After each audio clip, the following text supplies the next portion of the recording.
Okay, the time is now 12 o'clock noon. Thank you everyone for joining today's webinar, AEBG Regional Data Training with Jay Wright of CASAS. My name is Veronica Parker with AEBG TAB. Before we get started, we will go over a few housekeeping items. Please be sure to post any questions you have in the chat pod.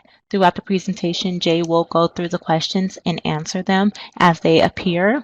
If he does not get to your question right away, please do not worry, we will get to your question. In addition, this webinar will be recorded and available on the AEBG website this afternoon. So if you have to leave at any time, or if you would like to come back and reference the archived version of this webinar, you can do so and download it from the AEBG website. When you enter the room, please be sure to press the white or green sound icon. This will project sound to you. If you would like to go to a full view screen, you can do so by pressing the 4 outward-facing arrows up top next to the attendees title pod. When you are ready to come back to a normal screen, you can press the 4 arrows facing inward. If you do go out to a full screen, please note that you will not be able to see or contribute to the chat pod. So if you would like to do that, please be sure to come back to a normal screen and then you'll be able to see and contribute to the chat pod. If you are hearing an echo as I am speaking at this time, it could be because you are dialed in more than once. So please be sure to log out of Adobe Connect, come back in, and that should fix that issue. But if you're experiencing any other technical difficulties, please be sure to let us know in the chat pod, and Marjorie or myself will be able to assist you via a private chat. And again, for those of you who are just joining us, attendance is recorded. So please be sure to let us know if you are in the room with multiple people, and we'll be sure to account for everyone. Immediately following this presentation, an online evaluation will appear on your screen. Please be sure to fill out this evaluation. It is a way of providing feedback to Jay regarding his presentation, and AEBG TAP, if you are in need of any technical assistance or professional development, will be able to address it via the online evaluation. So now I will turn it over to Jay, who will get us started with the AEBG Regional Data Training. Jay? Okay, hello everybody. Hopefully everybody can hear me also. We're going to go over, some data stuff that I'm sure a lot of you have probably been in discussions on before. A little bit of recent history. We did 2 webinars a month ago, one on TE reports and another one that basically covered AEBG outcomes and AEBG short-term services. This one attempts to try to bring them both together at once. So hopefully this will kind of consolidate it a little bit. So the warning, I guess you'd say, is a lot of this is stuff I'm sure a lot of you have heard. I did scroll up and down the list, so I'm quite sure a lot of you have, but we're trying to consolidate it all into one kind of uniform message. So hopefully this will be helpful, but this is my long-winded way of just warning you that some of these things will be things you've heard before. Hopefully that's not too much of a problem. Moving along here, we have the agenda. Most of these items are probably going to look suspiciously familiar, but just a quick overview of some of the new things we have here over the last month or so, and then we'll be getting into the outcomes. We're going to just do a brief review of outcomes. I think a lot of people have heard these slides on outcomes over and over and over and over again, so we're not going to skip it, but there are some familiar things that we're not going to touch on just because we have covered this a lot. What we're really looking at outcomes, though, is I'm just calling it key considerations, is on my end anyway. I feel like I presented these outcomes lots and lots and lots. There are a few issues that seem to come up every time, though, in terms of questions. So there'll be less interest on my end on going over all the outcomes and more interest on just focusing on the 3 or 4 issues with this that seem to generate all the questions. We'll kind of take a similar approach with short-term services. I'll briefly review that. This is also something I'm sure a lot of you have heard, but again, we'll focus in on, where some of the questions come in related to services as well. Then at the halfway point, we'll talk about reports. Most of that will focus on the AEBG Summary. That's where I am going to say, yeah, there probably is a good bit of review that some of you have heard on this. But we'll also get into the DIR in a little more detail maybe than we usually do. And we'll also get into some of those drill down options in a little more detail than we usually do. Some of the drill down options will just relate to all of the different ways you can drill down or right click and find different kinds of information. Some of that might be on some of those reports that you get by drilling down. A lot of you, I think, know this, but there are certain reports that you can get very easily by drilling down, but you cannot necessarily access them directly from the TE menu. So a little bit more about that. And then this is something I know that we brought up in the AEBG reports webinar, but we covered it very, very briefly, so wanted to give a little bit more on consortium level reporting. I kind of feel like when we did the webinar at the end of February, early March, whatever it was, that did generate a little spike in interest in this.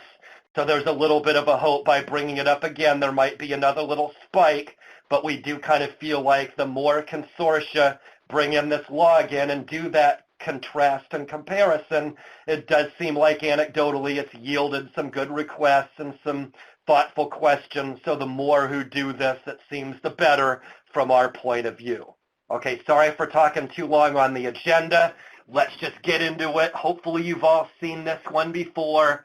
If I was in person, I'd of course ask you who has and who hasn't. I won't do this on the webinar. But here is our AEBG summary. I believe the screenshot is pretty current here. But again, a lot of you have seen this. But again, it's just outlining those 7 basic AEBG program areas on the left, and basically going through all those different categories of AEBG outcomes and all of those different categories of AEBG short-term services in the columns running from left to right, and just giving you that simple item count by program for each of those outcomes and services. Here at the bottom, it basically just aggregates that item count in the total. You have the 2 rows kind of below the total. The purpose for those 2 rows below the total are because the way we have this logic set up, sorry, getting into something kind of complicated in a hurry here, but the way we have the logic set up in this report, I like to say it is duplicated across program, but unduplicated within program. Unduplicated within program, meaning if you have a student with multiple enrollments in the same program, let's say we have a student that's enrolled 5 different times during the year, but all 5 times in this example it's been enrollment in your ESL program, then that student will just show up 1 time in the summary because all of that person's enrollments were in ESL, so that person will just get counted 1 time and obviously in the row for ESL. On the other hand, if you had a student who enrolled once in ESL and once in Career Tech Ed, then that person is going to show up twice in this report, once under ESL, once under Career Tech Ed. You can see here on the bottom row, we have the total unduplicated students. When we're looking at total numbers of outcomes, that's obviously what really matters, but you will see some outcomes duplicated if you have students enroll in multiple programs, because what a lot of you would say is you don't really want TE to decide which program gets credit. You want both programs to get credit. So in my example, we show it under ESL. We also show it under Career Tech Ed, so you can clearly see that both programs at your agency are receiving credit for that outcome. Okay, so moving along here. This is just the basic layout. I know a lot of you have seen this slide. This has been around for a while, but we have this summary divided into 3 sections. We have the literacy gain section on the left. That's where we're dealing with pre and post testing. We have the other outcomes related to AB 104 here in this middle section with the total in the 6 different areas of AB 104. And then over in the right-hand section, we have the information about short-term services. I know a lot of you have heard me say this in the past, but we've been characterizing it as high bar, middle bar, and low bar, meaning we've got a very high bar for that left-hand section, The high bar is basically that all the requirements to get in that literacy gains section are directly from the NRS federal tables. That is, it requires demographics, it requires 12 hours of instruction, and it requires pre- and post-testing. The left-hand section, of course, requires pre- and post-testing because it's the section that's specifically reporting your results related to pre- and post-testing. So that's the highest bar there on the left-hand side. Then we've got what we call the middle bar in the middle section. Those are our other official AB 104 outcomes in those other areas. The outcomes require demographics, and they also require the 12 hours. However, they don't require anything related to pre- and post-testing. Then over on the right, we have our short-term services. That's what we call low bar, because for short-term services, we're not requiring hours, we're not requiring demographics. There's not even any requirements for class enrollment or program enrollment. More in that later on when we get into services. There's reasons why you might want to include more than just that, but technically, in terms of bottom line requirements, as long as you have a valid student ID and a correctly recorded service, that's all you need to have in order for that short-term service to get correctly recorded on the AEBG Summary report. Okay, so moving along, we're starting with outcomes. So here's the portion of the report that deals with just outcomes. What this is showing is in the webinar we did there at the end of February, what we talked a little bit about is how, at least on my end, I've been kind of dragging my heels all year long, talking much about these AEBG reports because we had these programmed last summer, but the way we had them at the beginning of the year was not exactly the way we wanted them, not exactly as it should be. But there in early February, we completed those programming changes to basically do the fixes and the updates to where we had it set up exactly as it should be for the 17-18 year. So these are the changes we made in response to the changes this year. So we added this column C, just giving you the number with the pre-post pair. That's not really a required change, but we just added this in the literacy gains section. It's the same feature we've had in our payment points reports for many, many years. That is, what it does is it just allows you an at-a-glance. So when you look at these literacy gains pre-post outcomes, you can at a glance see how many have a pre-post pair. So if you're looking at the number of enrollees and comparing it to outcomes, and that number of outcomes seems a little low to you, you can quickly at a glance determine whether that lower than expected outcome is because you didn't get enough students pre and post tested, or whether you did a good job on that and it's just for whatever reason your student performance is lower than expected. It doesn't give you everything you need to know, but it at least gives you that at-a-glance information so you generally know what the explanation for that low outcome might mean. Then the other addition here for outcomes is column F. That's, the other literacy gains. The issue there is last year, when we did have those outcomes, but we obviously had a much smaller list last year. So last year with our smaller list, when we talked about literacy gains, we were really just talking only about pre- and post-testing, at least for the literacy gains section of these outcomes. Now we've had some summer meetings and lots of state-level discussions, so literacy gains now means a lot more than just pre-post testing. So for those other outcomes like occupational skill gain and workforce prep milestone that are in literacy gains but not at all to do with testing, you have something in that middle section to report it. Okay, I see your question, Jaime. I'm not quite sure what you're referring to exactly. My guess is, does this mean can you use assessments and languages outside of English? The short answer is no. What I would say is we're following federal policy here on this one. What we've been saying for the last couple years is, and for pre- and post-testing, you must use assessments that are on that federally approved list. What I've been saying is, to the best of my knowledge, there's no overt federal policy that requires that all testing be done in English. However, 100% of the forms that are approved by the feds happen to be in English, so based on that, all pre and post testing must be done in English. I'm not sure if that's what you're referring to, but that's my best guesstimate there. Okay, Lorena, if they don't receive any short-term services, right, yeah, if you need the 12 hours, it's not really about doing the update record, but getting in those instructional hours, whether it's by import or by update or by manual entry or whatever.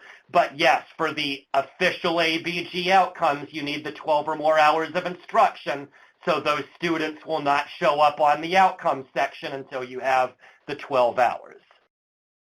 Okay, the AEBG Summary report, there's a slide in the middle, but bottom line is that it's in the State Reports menu. There's a slide here in the middle that I think gives you that for Andrea's question.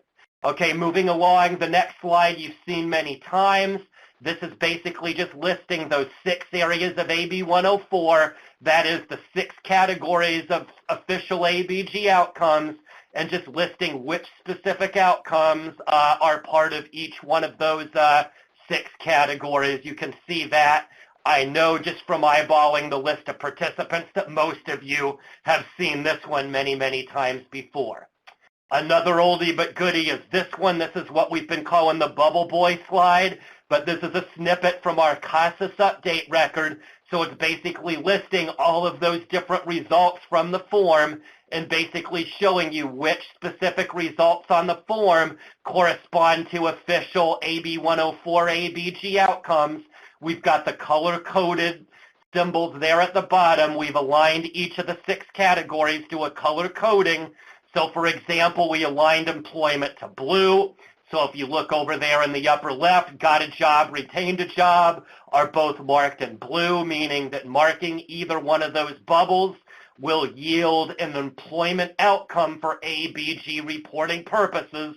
But this is just for reference so you can see which outcomes on the form correspond to official ABG outcomes. Yet another way of looking at it is this, where this is a screenshot directly in TE if you're recording it more directly in the software rather than doing any kind of bubbling and scanning. But I'll just say this, the way you find this screen is by going to Records, Student Records in TE. This middle screenshot is basically what you're going to see of the software. You can see it's kind of small. So what we did is we blew up the top section and put that at the top of the slide. We blew up the bottom section and put it at the bottom of the slide. And then what we did here is we didn't use color coding. We used a letter coding system this time. But the concept, I'll say, is exactly the same as that other slide where it's just showing you from the software perspective which specific things you can mark and have it equate to official ABG outcomes. If the high set, but I'm not sure what you mean, Darren, by the point. Obvious, if you want the pre-post gains point, obviously you need to pre and post test. But if your question is, do you still get the HSE outcome for passing the high set, you get that whether the student pre and post tests or not. Okay, so we'll move along here. Okay, here's just another reference document. I think this one might be a little bit new, but this is something our programmers put together really just internally. So when we were trading information, we kind of knew what each other was talking about, quite frankly. But you can see to the left, it gives you the AB 104 category. And then in that middle column, it gives the terminology we've been using in AEBG land and corresponds it to the WIOA terminology we're using inside the TE software and on the TE entry update form. There has been a good bit of confusion in just translating the terms we're using in this AEBG world versus what the feds use for WIOA and what we have in TE. So here's kind of a crosswalk where when you see this particular title in TE, that corresponds to this specific outcome that you might hear yahoos like me talking about when we're in AEBG training. Okay, so if you're, well, again, Burr, your question is a lot like Darren's, where if you're talking about literacy gain, obviously you must have a pre-post to get the literacy gain outcome per se, but if you're just talking about that HSE outcome, you don't need to have pre and post testing for that. If they simply pass the high set or GED without testing, they'll get that outcome whether they have pre and post testing or not. I'm not quite sure what lens you, Burr, or you, Darren, are using, but that's, I think, the answer to both of your questions. Okay, moving along here. Again, I've got a limited amount of time here, so I'm whisking through this. Please shout at me if I'm going too fast here. You know, shout at me through chat, obviously. But anyway, these are our literacy gains. These are the 5 different outcomes now that we're considering literacy gains. You can see the list here on the slide, and you can see we've got recording method here. So this one we're bringing out more because literacy gains, again, you have pre and post testing and everything else. So this area has caused some confusion just because the pre and post testing obviously is done so much differently than all the other outcomes. The pre and post testing, obviously you're not bubbling anything, you're not checking anything in the software. All of those outcomes are going to be determined by test results, not by anything you mark on the entry update or do through import-export. It's all related to the testing. There's another one, you know, the high school credits or Carnegie Units. That's another one where you're not really bubbling or checkboxing anything. That's done through self-reported level. More on that in a minute. And then these other 3 that are more conventional where you're using the check boxes or whatever to mark these other outcomes. Here's the laundry list of what you need for that. Monica, your question, hard to say for sure with that info, but my knee-jerk reaction is yes. You know, it kind of depends on hours, but I'll just say that's another one where we're going to detail, because your question, I'll just say, is, I mean, not exactly that, but you're spinning a variation of a question that's very, very, very, very common. You might say you're bringing up one of those quote-unquote key considerations. Adele, the same thing goes for you. Okay, so moving along here, Adele, is your question. This is that Carnegie Units or high school credits. So some of you have been in a lot of these, and I'm sure getting sick of hearing my broken record explanation, but I'm just going to give you the full poop anyway. So the history here is this one is part of AEBG because it's also something that the feds introduced as part of federal reporting a couple years ago when we switched out of WIA and into WIOA. The federal term for this outcome is Carnegie Units. Carnegie Units is simply a standardized way of measuring high school credits. We looked at this last summer at the state level. What we found out right away is, number 1, nobody uses Carnegie Units. Number 2, everybody does use high school credits, but everybody's a little bit different with it. Maybe, you know, I'm just making this up, but maybe LAUSD requires 180 credits, but, you know, Fresno Unified only requires 150 credits. I totally just made those numbers up and those examples up. Bottom line, though, is in that example, the numbers that LAUSD would need to record with that number of credits would be totally different than the number that Fresno would need to record, given that the bottom line requirement for graduation is totally different. You can look at any region, and any region is rife with those kind of conflicting examples. So because of that, using high school credits is basically a non-starter because every school district is a little bit different. So instead, we're using the self-reported level. Here's the screenshot where you find it. You go to Records, Student Records, and TE, and you just mark ASE low upon enrollment, and then sometime during the year, whenever that person reaches high school credits, you go to the same location and mark ASE high.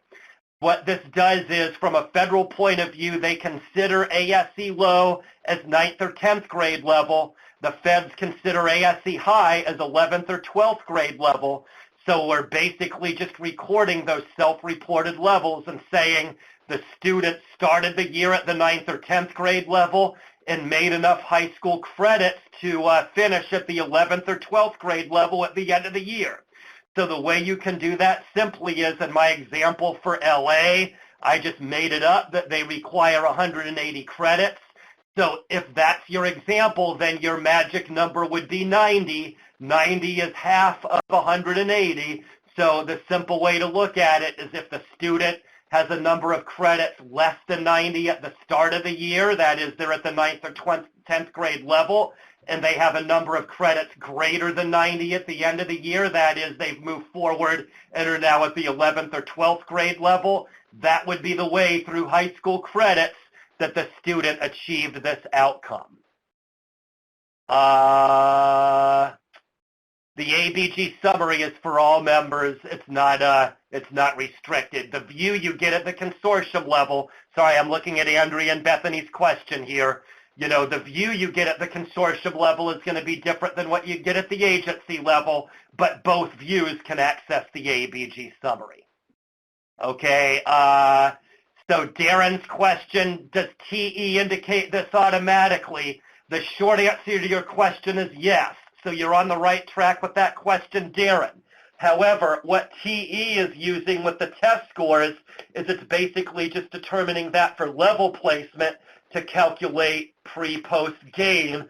That's a different concept than what we're talking about here. So yes, TE does that, but it's a different issue.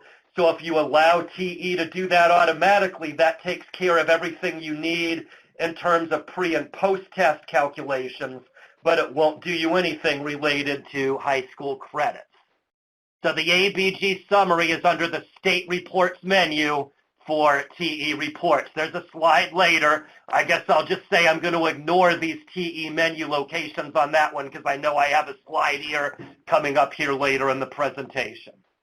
Okay, so for high school credits, that's what we have. So moving along here with literacy gains, this is just one of those most frequently asked questions. Two of the new outcomes we have related to literacy gains are occupational skills gain and workforce prep outcome. So these are mostly related to CTE. So one thing is, why are these considered literacy gains? It is a little bit of an oxymoron because this isn't really literacy skills.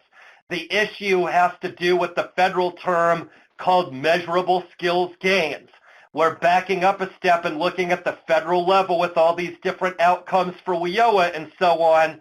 What the feds say is they have one concept called performance indicators and another called measurable skill gains, or MSGs. Those are the two ways the feds use to identify student progress. So I'm oversimplifying things, but in general, by performance indicators, they're talking about final prize sort of outcomes.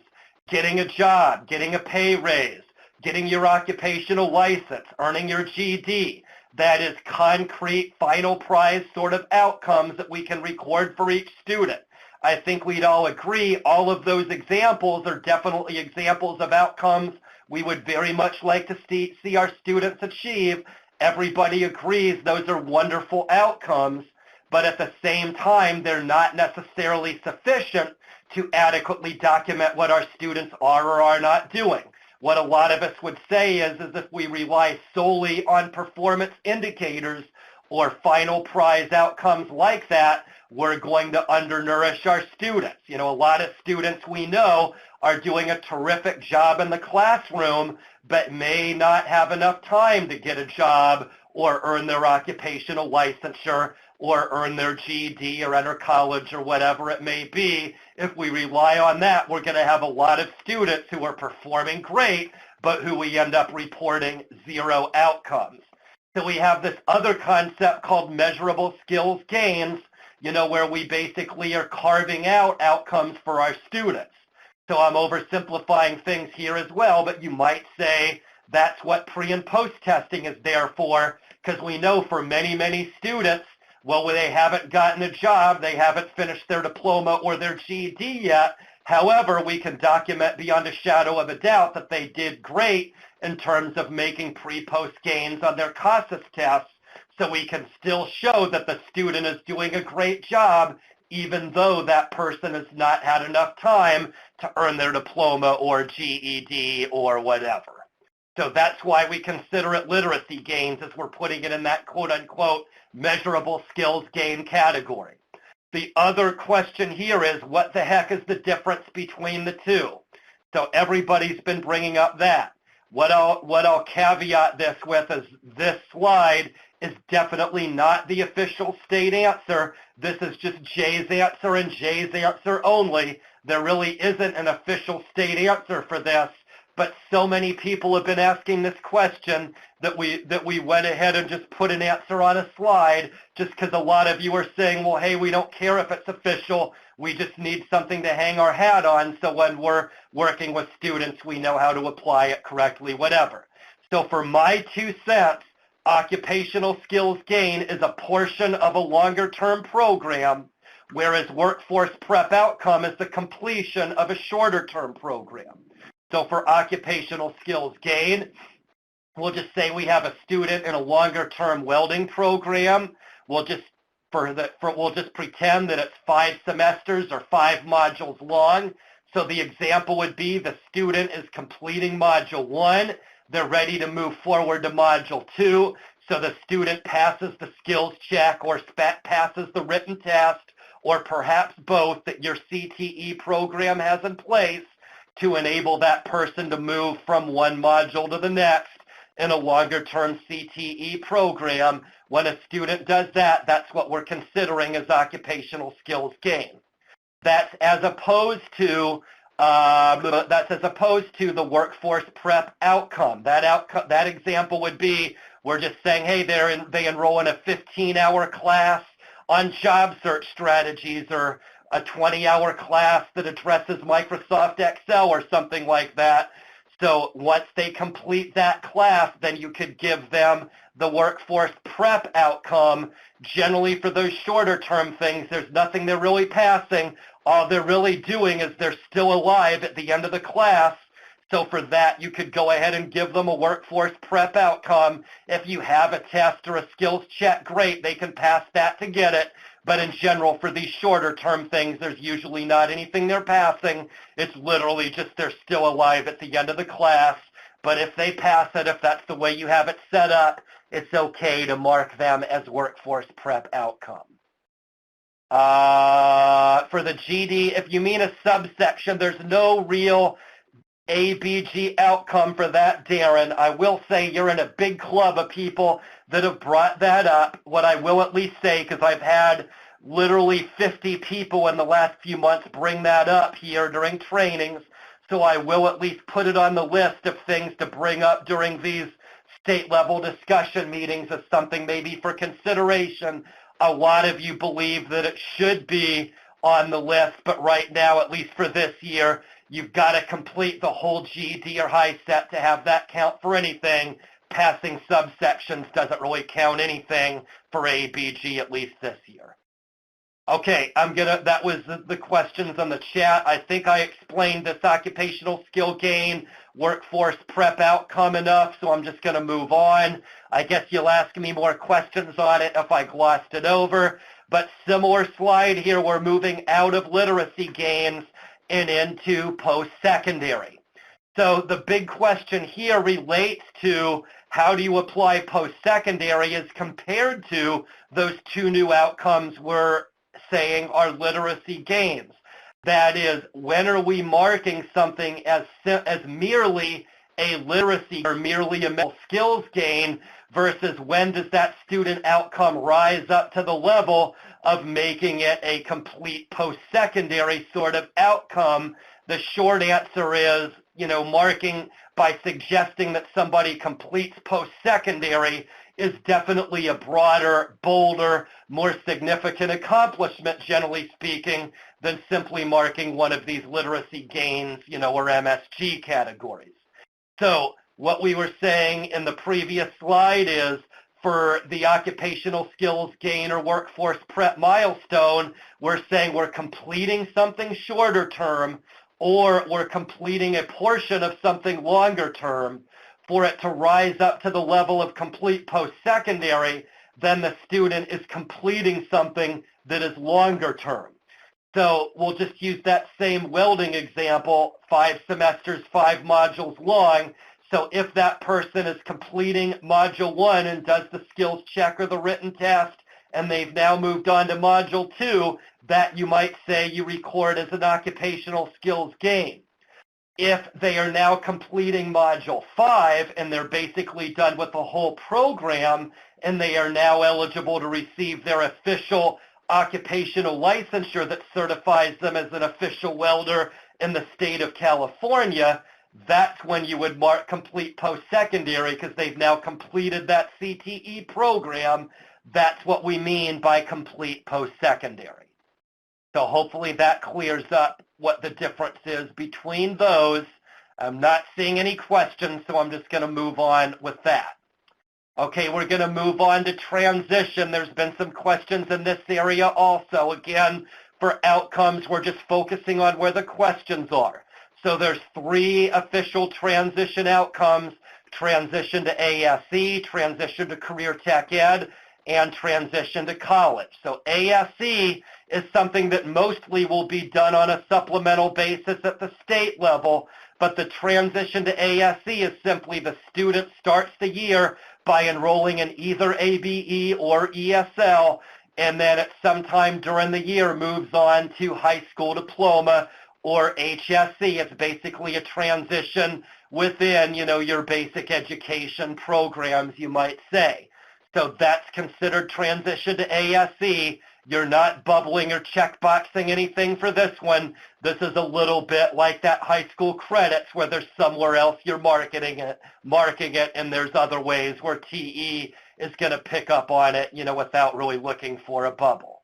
With these other ones, there are some official bubbles you mark. You can see the list for transition to CTE and a separate list for transition to college. So what we've been doing in regional trainings over the last year or so is it's only a 4-item laundry list, but each item in that 4-item list is a very long-winded sentence. I think because each separate line item is so long-winded, kind of hanging in there for the long-windedness is really taxing and really annoying. So I think because of that, a lot of it gets kind of lost in the translation. So what we're trying here is a visual representation rather than a written representation of this transition outcome. So long story short is we're talking about students that start in either K-12, ABE, ASE, or ESL, or non-credit community college, ABE, ASE, or ESL. That is, people who are in quote-unquote, adult ed, ABE, ASE, ESL, whether it's on the K-12 side or the community college side. Those are what these 2 blue boxes are suggesting on the left-hand side. So over there with the red boxes on the right-hand side, those are basically the destinations we're looking for in order to have them recorded as official AEBG transition outcomes. So if either of those students, whether it's K-12, ABE, ASE, ESL, or non-credit college ABE, ASE, ESL, if either of those groups transitions to K-12 adult ed CTE or community college CTE, that counts as an official AEBG transition. If any of those individuals on the left-hand side transition into 4-credit community college, that's also an official AEBG transition. So the point A possibilities are on the left-hand side. The point B possibilities are on the right-hand side. Don't know if this helps. I'll just say anecdotally, people have been telling me the visual works better than the laundry list. I guess if it doesn't, you will let me know. Alicia, if you've received consortium level access, then you just log in as the consortium manager for your region, and then you get a slightly different view as the consortium manager. More likely, this is you saying you haven't done that yet. So what I would just say is I think the more appropriate answer for you is you should just email abg@casas.org. I just chatted it. That's who you email, and just identify who you are, what consortium you're from, and add that you would like that consortium level access. Okay, so hopefully this transition slide worked okay for everybody. I'm going to move forward here And so looking at the summary for reporting outcomes, again, we're talking about how this is reporting outcomes in these three ways. This is just a transition slide here, kind of so we can transition out of outcomes and into services. So here we're looking at the other half of the AEBG summary, and these are the changes that relate to services, not outcomes. So for services, we added column M. So column M, you can see from the screenshot, it's giving us the total number of enrollees with any services received. That's as opposed to the other four columns in this section where we're just showing the number of services received. That wording is a little bit different. I'll just point out that the difference in wording between column M and M, as in Mike, and those other columns is completely intentional. That's because column Mike is basically giving us an item count of students, where columns November, Oscar, Papa, and Quebec over here to the right are giving us item counts of number of services. So for example, here's the example here on the slide where we'll just say a student receives short-term services and transportation. They also receive short-term services and childcare. As an aside, both of those fit under that supportive services category. So in that example, column M is going to count that one time, given that it is only one student receiving those services. Column N, or November in this case, is going to count this twice, given that it's two different services. So again, column M is giving you the item count of students.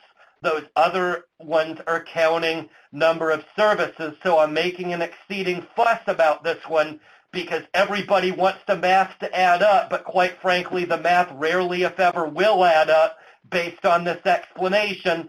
So you can see 815 plus 8 plus 62 plus 7 obviously does not equal 825. No, that's not an accident. No, that's not a mistake. That's because we're doing two separate counts, one for the number of students, so column M is done that way, so we have an item count on the report that matches all other item counts on the report, but we've got the separate one over there to the right because a lot of you are saying, well, hey, if we've got two different services in the same category, we want there to be some way to count that as two separate services and not just lump it in the same categories.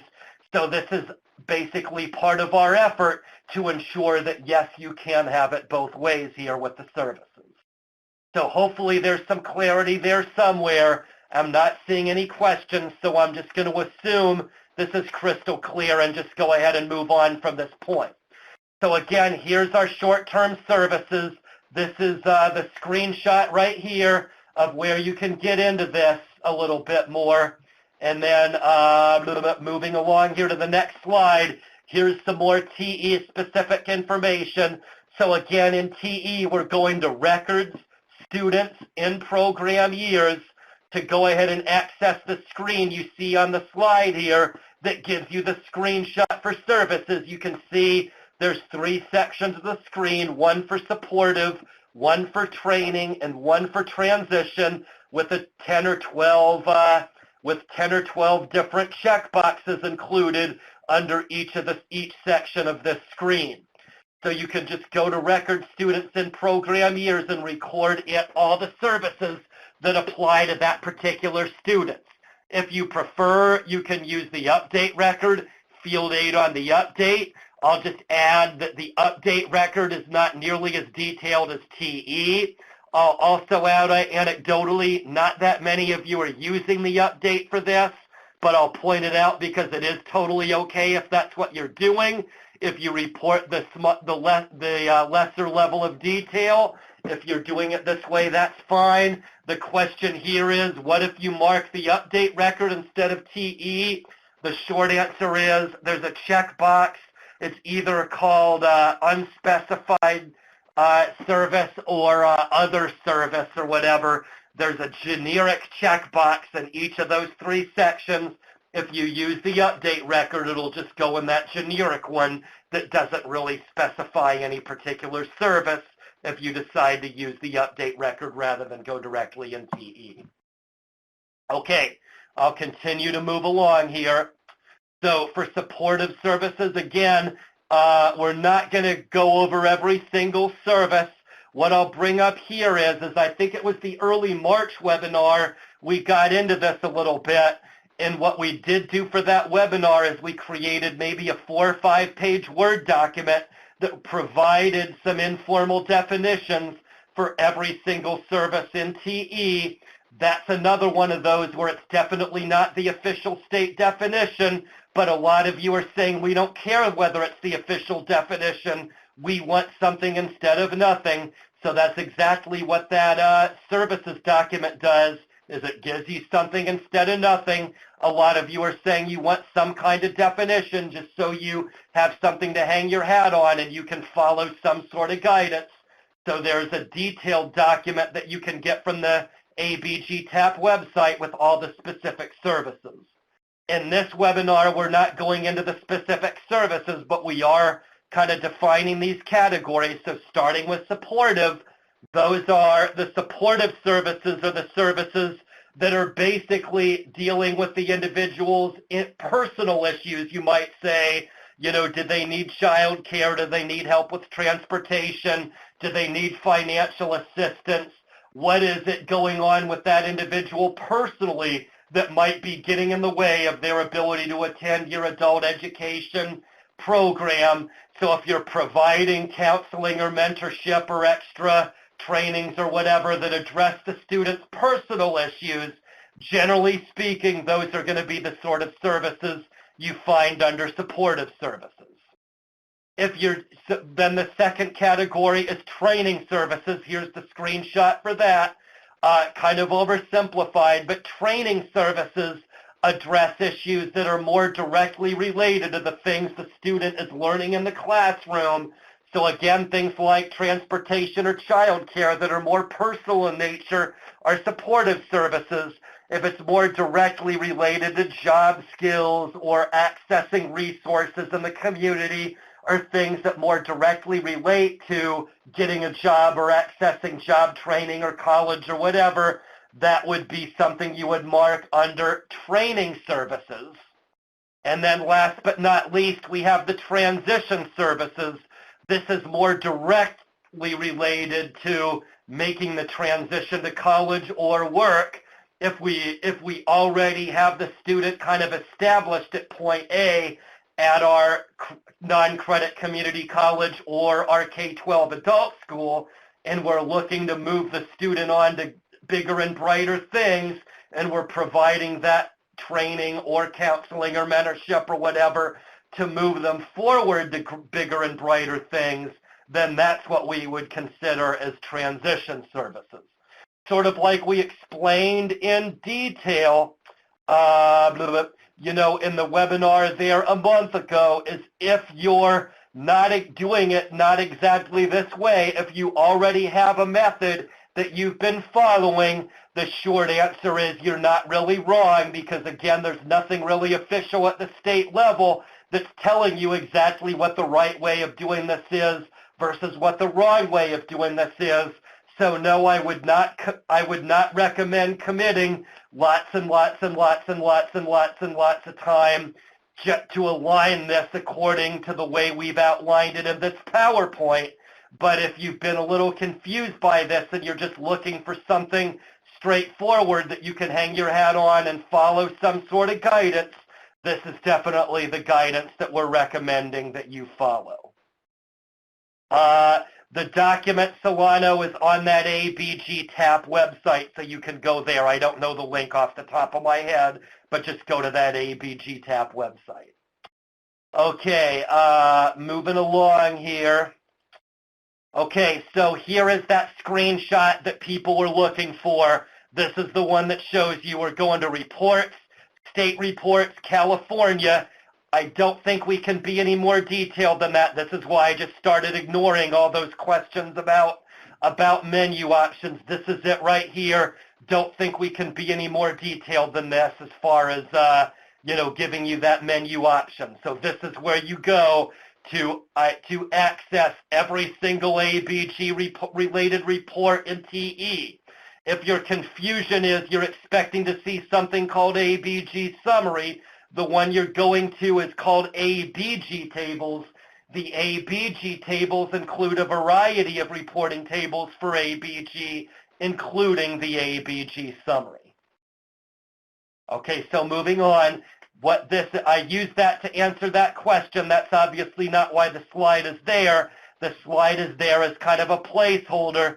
So I assume you all kind of realize this, but that was also the way we're basically reminding everybody that we're moving out of outcomes and services related explanations now, and we're officially transitioning into TE report information rather than generic AEBG information like we've done up to this time. So going back to this AEBG summary report, again, we've been talking about this quite a bit here already, but again, we're looking at the official AEBG programs to the left, and then all kinds of information related to those official AB 104 outcomes and official short-term services authorized for AEBG in those right-hand sections. Moving along here, so we've talked about the AEBG summary quite a bit. We'll get back to it here shortly, but let's sort of sidestep that AEBG summary for a minute and get into the data integrity a little bit. So with the data integrity, we've got the 27 different data elements. As I know we've talked about many times, there's nothing definitive about this list. There is an arbitrary nature to some of the things on the DIR, but for our 2 cents, these are all items that relate in some way, shape, or form to the things you might want to consider monitoring related to AEBG reporting. So it's got 27 different things. Moving along, where a lot of the questions related to this AEBG DIR are with this top section.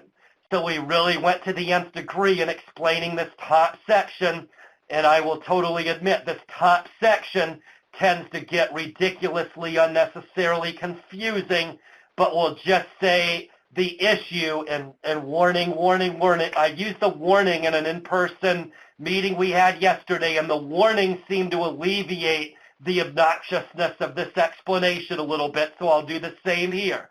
The warning is we're going to go in and start using the terms numerator and denominator. So this is your warning where we're going to start talking about math. And so I say that realizing to a lot of people, by definition, this is when a lot of you hit the off button because nobody wants to spend any time talking about math. But math really is the explanation for why this summary section at the top is so intentionally and unnecessarily confusing. So what we're doing is we need to have a denominator for this report because all of those items, moving back a step here, as you can see, we've got an item count and a percent for each of those 27 items. So given that we're providing a percentage for each of these items, that's where math necessarily needs to rear its ugly head. That's where numerator-denominator also necessarily rears its ugly head.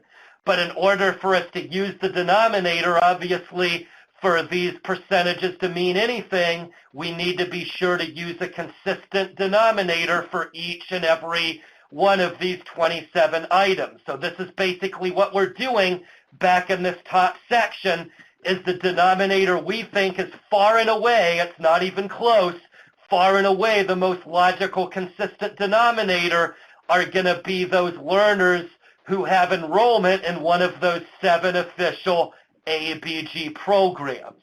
So the way we find that number accurately is we basically cast that very wide net and we work our way backwards. So that top line item here is that wide net. That is, we're looking at the services section. That is the section that we've already said all you need to do to get in the services section is you need to have a valid ID and a correctly recorded service. As long as you have those 2 very basic things, you're in the services section. So we're casting that very wide net, and that gives us everybody who has something in the services That's what we're calling our definition of all the individuals that are related to AEBG in some way, shape, or form. So that's the number we get. Now, obviously, in this example, we're a little too clean for our own good because we're only eliminating 2 students. But anyway, even though the example in the screenshot's not that good, the point is we're weeding out those students that do not have official AEBG program enrollment. That's what's represented by that 2. So again, if the student is appearing in the services section, but they're not appearing in that outcomes section, so again, we're not worried about all of those different outcomes requirements. We're not looking at demographics. We're not looking at 12 hours or any of those kind of things, but we absolutely are looking for the presence of enrollment in one of those 7 official AEBG programs. So we're going to look at services and then backtrack by subtracting those learners who fall in services but do not have any current AEBG program enrollment. That's where we get this bottom number here. In this example, that's where we get that number 237. So 239 minus 2, simply enough, equals 237. That's getting that bottom line number that we can use consistently as the denominator for all 27 items on the AEBG DIR. To finish this off, again, bad example here because it's all zeros, but those next 5 rows that you see here on the slide, those are just kind of oh by the ways. Oh, by the way, we counted everybody in services. Oh, by the way, we went to the effort to subtract all those people in services that are not currently enrolled in one of those 7 AEBG programs. As we went through that laborious process, perhaps we found some learners that do not have any official AEBG enrollment at this time, but perhaps did have some of those important outcomes marked. So you can see they marked that they earned the diploma but are not enrolled in a program. They got a job but are not or marked in a program, et cetera, et cetera. If TE happened to find some of those important outcomes for students that it weeded out, all it's doing is basically just noting that fact here at the top of the report is kind of an elbow in the ribs. Hey, you know what, we're not really going to bother with this right now because they don't have enrollment, but hey, elbow in the ribs, elbow in the ribs. We did happen to come across some important outcomes that at least for the moment are not going to appear on your AEBG summary because they are not currently being enrolled in one of those 7 official AEBG programs. So if you have all zeros here like Rolling Hills Crate, then that means you're not losing any of those outcomes. But if you have actual numbers here where we have zeros in this example, it would probably be worth your while to at least double click, take a look at that list and make sure that's not showing any outcomes that you might be leaving on the table. So again, if I was in person, Jay? Yeah. Hi, sorry to interrupt you, but I'm looking on the website to try to locate this document you are referring to.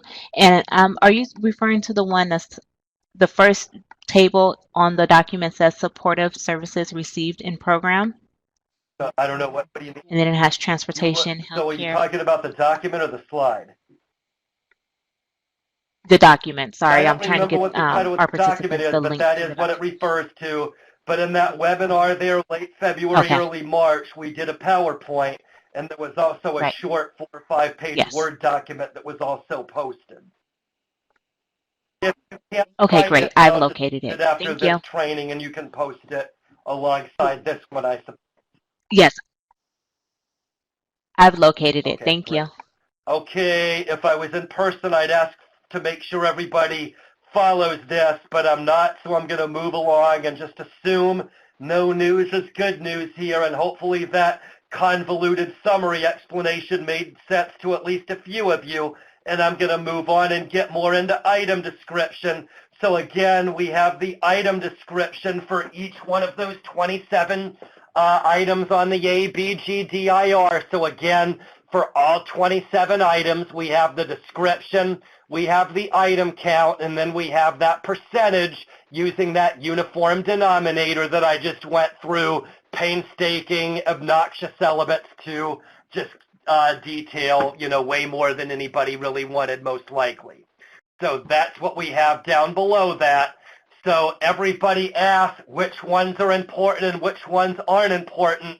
Obviously, if that's the way you're going to ask your question, by definition, the one and only answer is all of them are important. If they weren't important, we, of course, wouldn't have bothered putting them on the DIR in the first place.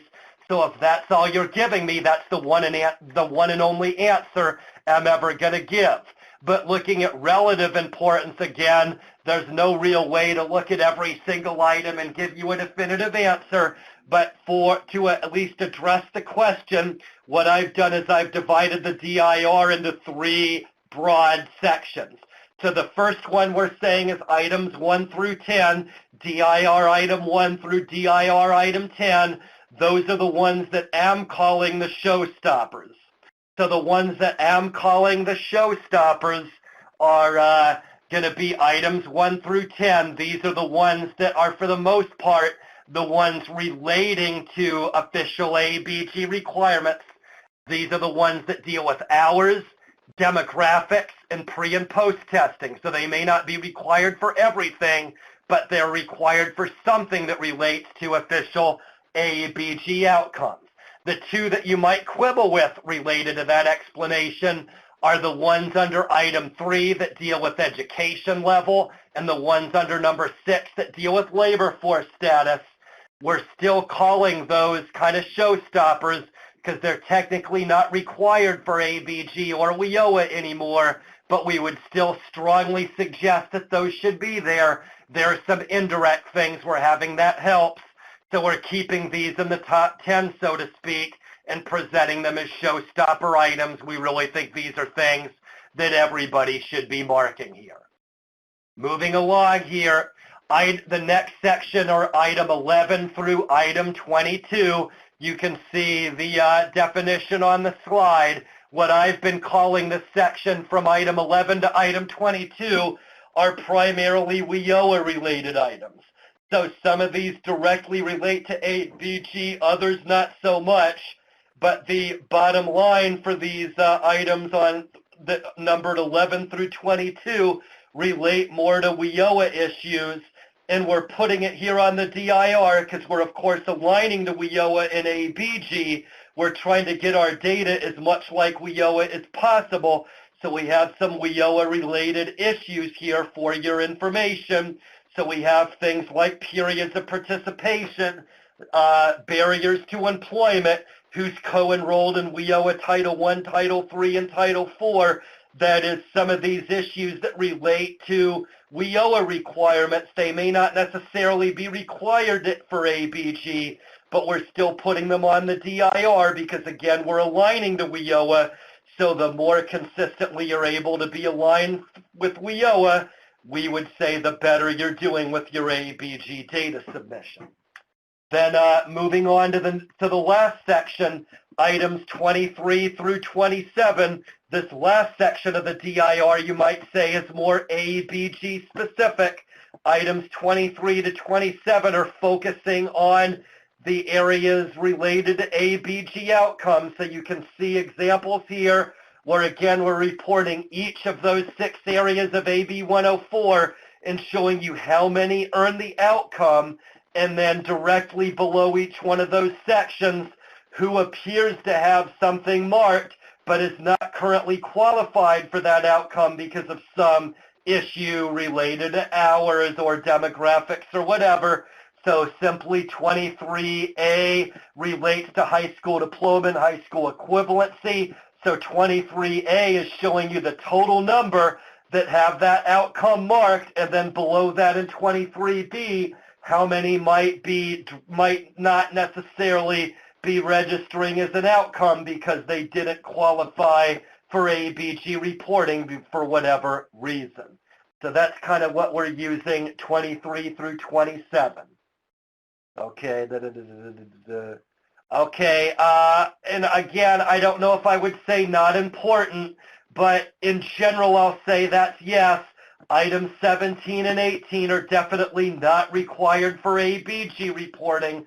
They're not required for WIOA 2 reporting either, but they still are loosely affiliated with WIOA reporting, and there are definitely some consortia that still see goals as very important, so we're still including it on the DIR. If you see goals as being important, then you can use the DIR to track that information.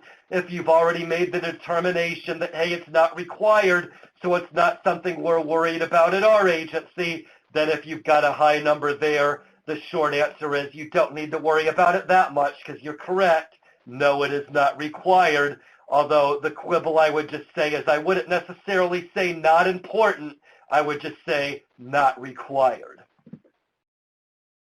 Okay, so moving right along here is looking at barriers to employment. This is another one of our ABG reports. So what we've really been trying to do as much as possible is talk a little bit more about barriers to employment. I did a regional training yesterday, and there were lots of people saying, yeah, they're hearing lots more at both the state and federal level about barriers to employment. A lot of people are starting to get the message that barriers to employment is very important. I'll say I was at another consortium PD event on Tuesday, and they used this term as part of their title for that PD event, which I tried to go out of my way to point out was a really, really, really good idea. And I would just say, from both the state and the federal level, this is definitely something that's getting a lot of airplay. It's something that it's getting an increasingly greater amount of airplay here just in the last month or two. So I'll just say do expect to hear lots more about barriers to employment over the next year or so. It really does seem to me at both the state and federal level, there's going to be an increased amount of attention given to barriers to employment. The last thing I'll say about this is why I think barriers to employment is important, especially at the federal level, you might say, is it adds an additional dimension to our data, where the way we're doing it for both ABG and federal reporting at the moment, you might say is a two-dimensional process. That is, we're basically reporting which outcomes we're obtaining, and we're also reporting the item count in terms of number of students who are achieving the outcome, but we're not really doing anything in terms of indicating which students exactly are getting the outcome. So what the feds are seeing as, hey, one state might have a really great number, whereas another state might have a really lousy number. However, the state with a big number of outcomes is basically serving the easiest to serve. It's all ASE students or high-level ESL students or whatever, whereas state Y has got lousier numbers, but they're serving a much more difficult population. They're the ones serving homeless or serving veterans or serving, individuals with disabilities or whatever. Their numbers are a lot worse, but their level of effort is much greater. So what the feds are starting to suggest is there may be times when your numbers may look worse than somebody else's, but your actual level of performance may be better because you're reporting lousier numbers. However, the lousier numbers that are going along with a much more difficult group of students, so barriers to employment right now is the effort at both the state and federal level to try to get at that, where instead of merely showing what numbers of students we have getting outcomes, we also have a way to show what the level of effort is we're getting over in order to report the number of outcomes. The way we show that we're doing this with a high level of effort rather than a low level of effort is by dutifully reporting barriers to employment. So anyway, this report in TE, very simple. You're just going to that menu, and it's once again listing those 7 ABG programs and just giving you an item count by barrier on the report. Okay, so moving along here, this is coming out of left field, but now we're going to go ahead and get into that drill down feature you have with pretty much all the different AEBG reports and TE. So sorry, this slide is poorly explained here, but this is basically trying to show you the drill down where you can see we've got the screenshot going back to the AEBG summary here.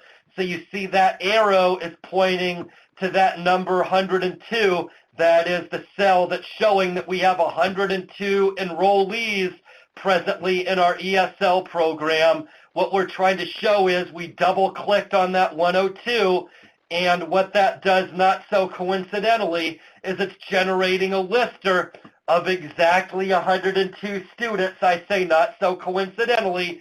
We drilled down on that 102, and it's giving us that list of who exactly those 102 learners are that the report is showing as being currently enrolled in ESL.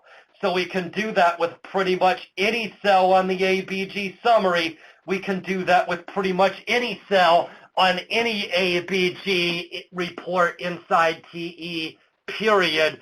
That's what we're calling drill down. Again, with a lot of these things, you're going to look at it and you may want more information. You can do that easily by double-clicking or drilling down. You might say this is one of the big advertised features. So moving along here, you can drill down on any cell on the report. What a lot of you maybe have heard me say over the years is drilling down is good. Right-clicking is even better, meaning you can drill down directly on that number and get a list that's showing the exact number, but you can also right-click on any one of those cells, and not always, but mostly, that's going to give you 9, count them, 9 different ways that you can drill down and get more detailed information for every single cell of every single AEBG report. So not always, but the overwhelming majority of the time, you're going to get 9 different options. Specifically, you're going to be able to select from 4 different listers and 5 different reports when right-clicking on any cell on any AEBG report. Excuse me. So anyway, detailing the 4 different options with listers, we're showing you on this slide. So here's that same screenshot with a brief explanation for each lister. So starting at the topmost option of any right-click drill-down menu is going to be students and program years. To be clear, the students and program years option is exactly the same thing as what you would get by doing the simple left-click drill-down option. What the in-program years or left-clicking does is it simply gives you a way to verify that item count.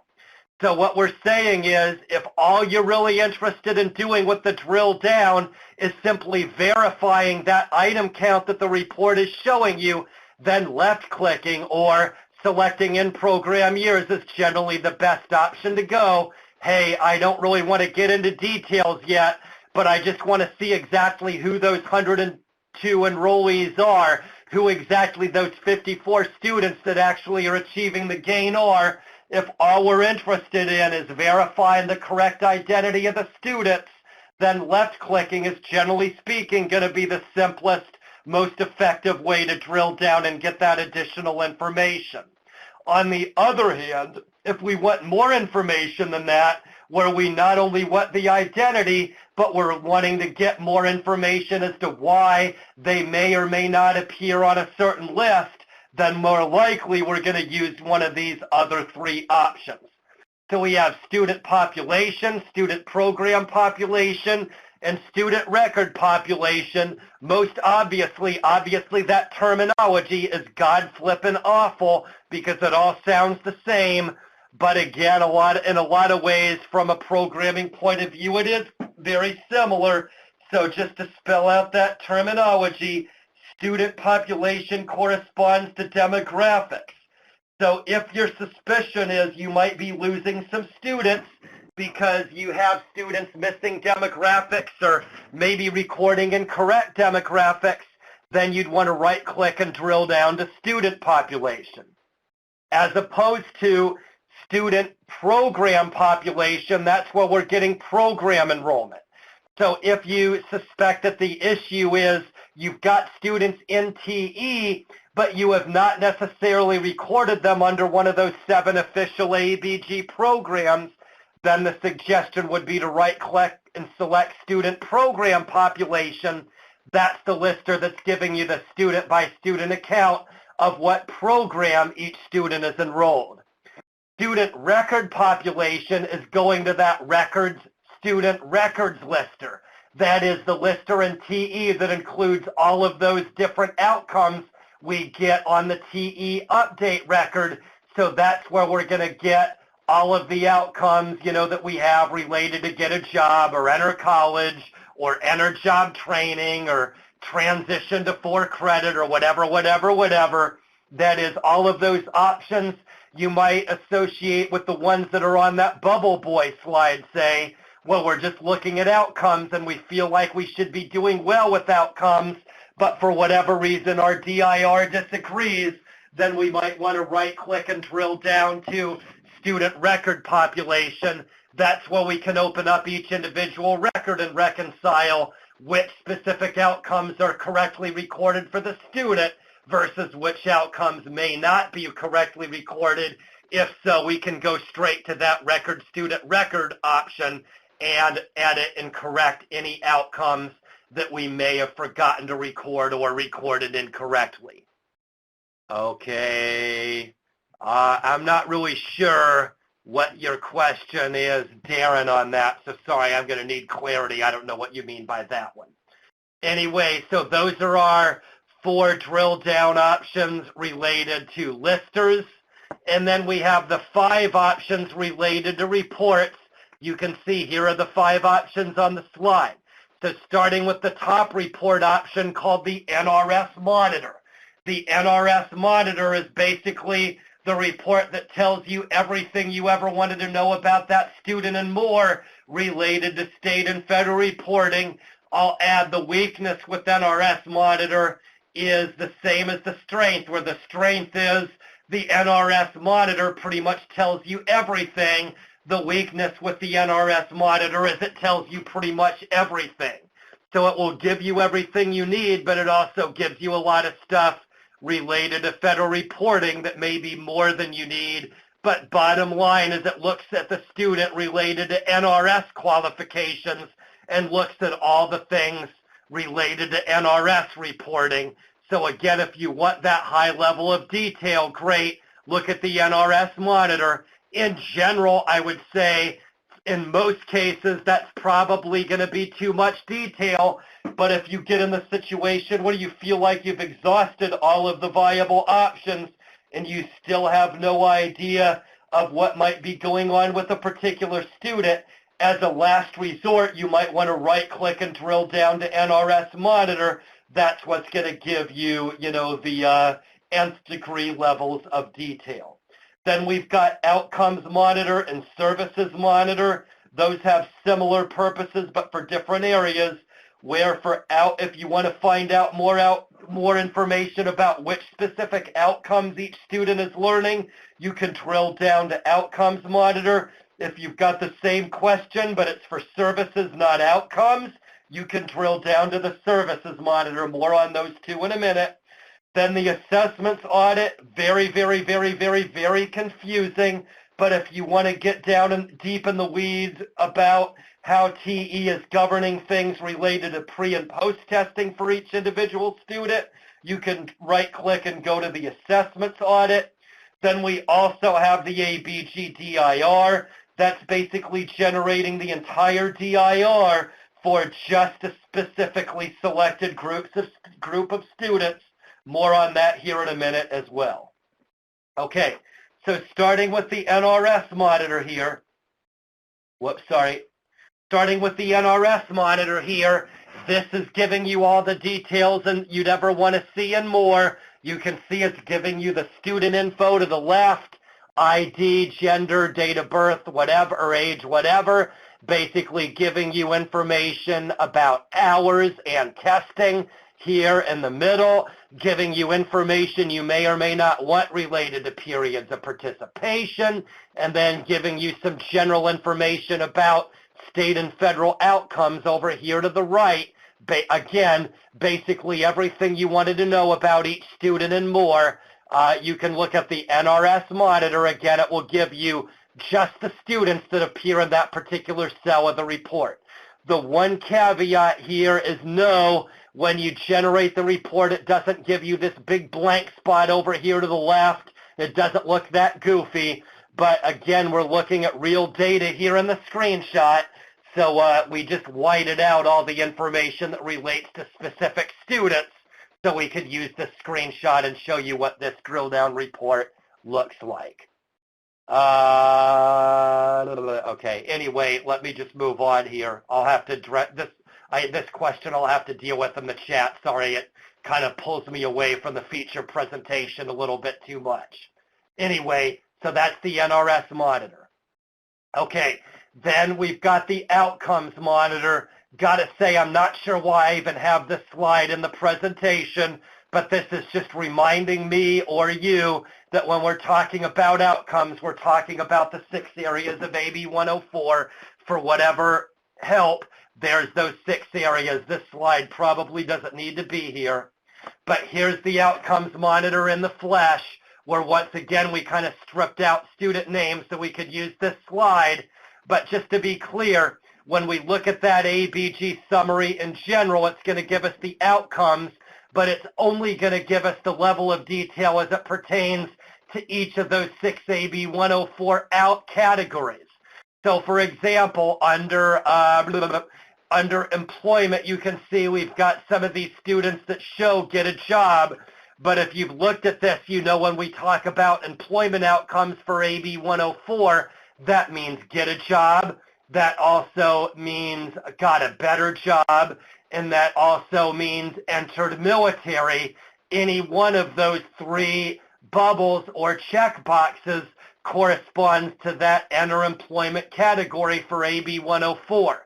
So when you're looking at the AEBG summary, it's just basically, roping those 3 specific boxes and giving you one number for all 3 of those combined. If we really want a greater level of detail where we can see exactly who got a job versus exactly who got a better job versus exactly who entered the military, we need to right-click and drill down to the outcomes monitor. The outcomes monitor is going to be the report that gets to that greater level of granularity and shows exactly who marked which specific checkbox or which specific bubble blow by student. The outcomes monitor gets to that nth degree level of detail if you kind of feel like that's more helpful than just giving you the overview number by AB 104 category. Similarly, one more thing about the outcomes monitor, is again, this can be confusing in terms of terminology. So if you drill down to that outcomes monitor, you can go to that very last page and you can see it gives you somewhat of a detailed legend, basically connecting those AEBG terms we use for outcomes with those WIOA-related terms you might sometimes see in TE. If that's causing you a great deal of confusion, just go to the last page of that outcomes monitor, and that gives you a nifty little legend that compares AEBG terminology with some of that, WIOA terminology in TE. Okay, so moving along here, that's as opposed to the services monitor. So again, when you're looking at the AEBG summary, it's just giving you that information by services category. That is supportive versus training versus transition. If we really want to dig deeper into the weeds and find out which specific service relates to each individual student, then we need to right-click and drill down to the services monitor. That's what's going to give us what specific service was recorded for each individual service, again, or for each individual student, I should say, sorry. So again, if you want that, high level of detail or granularity, you might need to right-click and go to either the services monitor or the outcomes monitor to get to the level of detail that shows specific outcome recorded, or in other cases, specific short-term service recorded. Okay, so hopefully that helps. I'm not seeing any questions. Again, I can't see anybody's face, so once again, I'm going to have to assume no news is good news here. So we'll move down to the fourth report on the list. That's assessments audit. Again, I'm openly admitting that I really do kind of think that of all reports we have in TE, this might be the TE report that's the single most confusing report in all of TE. So I know a lot of you would probably say, gee, that's saying an awful lot if you're saying that. But again, we really get into crazy levels of detail here on the assessment audit. But in general, what the assessment audit is trying to do is looking at the students represented in that cell and trying to detail information related to their pre and post testing a little bit more. So, again, it's giving you those students in that cell, giving you information about, POPs, and then how we're looking at pre and post testing related to that period of service. It's giving you detailed information related about when did the student test, when did the student pre and post, what form did they use, what was their score, et cetera, et cetera, et cetera. What did that mean in terms of gain? What did that mean in terms of level gain, and so on. So anyway, you can play around with that if you want. Again, that greater level of detail. You can't see it here from the screenshot. For some reason I was thinking I had a screenshot that was better than this one, but I guess not. Sorry, so I'm going to have to just use this one. But anyway, it's got like concave up for when that particular test is being used as a pre-test, as opposed to concave down when it is being used as a post.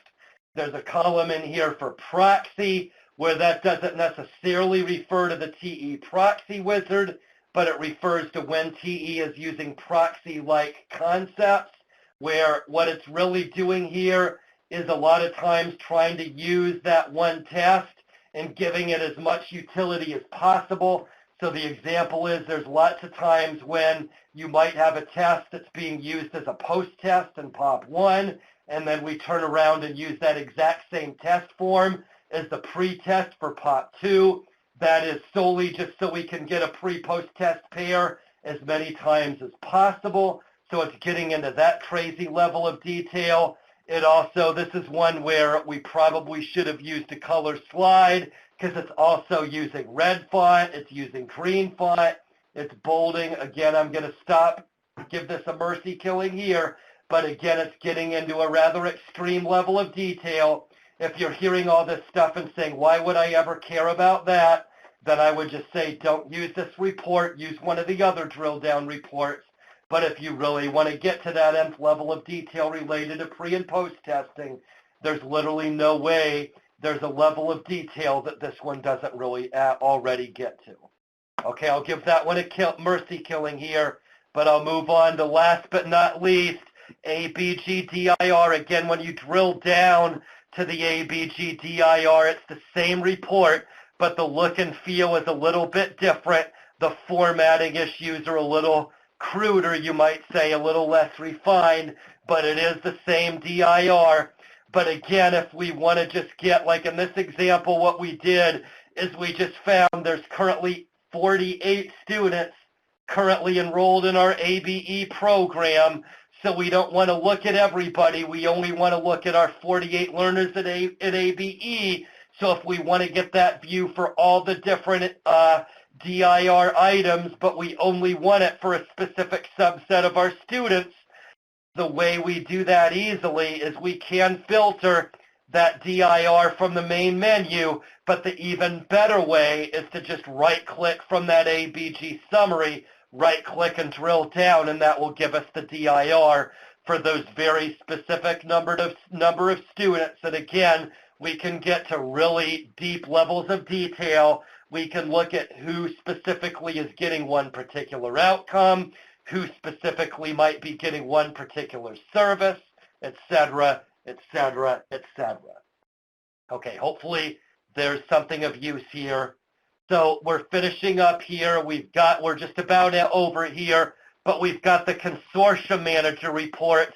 So here's another screenshot from the TE menu showing how to access that. Again, I gave the email. I'll give it again, that if you want that AEBG manager level login, okay, now why is it not allowing me? Okay, I don't know if it's my computer or there's something here with the chat, but it's not letting me type anything in the chat. So I'm just going to say I typed it before, ABG or abg@casas.org. For whatever reason, it isn't wanting me to chat here in the chat menu. Not sure if what that is, but in any case, okay, somebody typed it. That's where you can get that consortium level access. Again, when we did the webinar back in late February, we introduced this for the first time.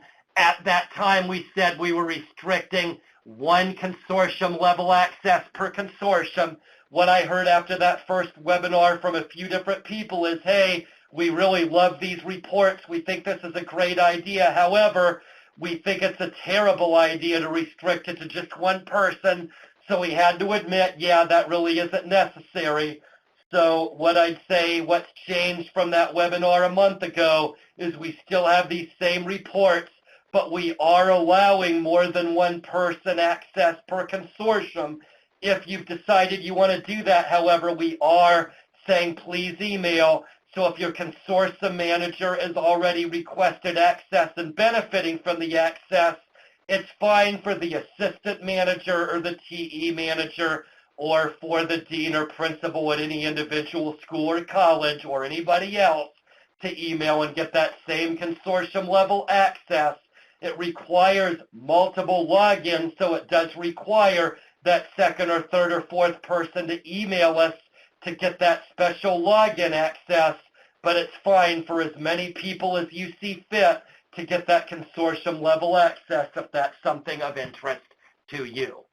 So anyway, moving along, we've got 3 reports: demographics, AEBG Summary, and barriers to employment. The demographic summary is the one that I'd say looks the niftiest because there's room to kind of present all of the different agencies on one piece of paper. So with the demographic summary, you can line up all the agencies together.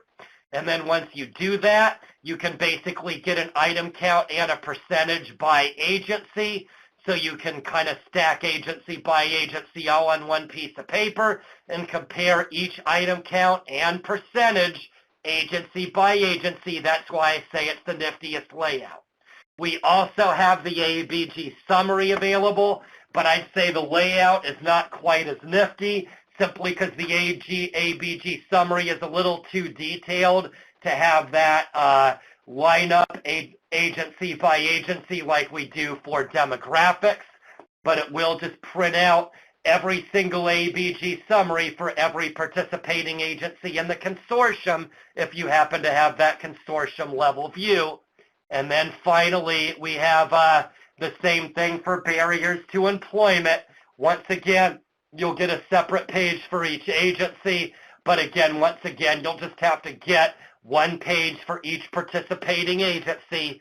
Not a nifty way, but it's for the same reason. It's just simply because the barriers to employment report, like that AEBG summary, already just has too much information to stack it up neatly side by side. Okay, so I think that's the last one. Yes, that's the last slide. Sorry, I'm a couple minutes over, but that's it. Hopefully it wasn't too fast. So in any case, that's it. I'm done. Thank you for hanging in there.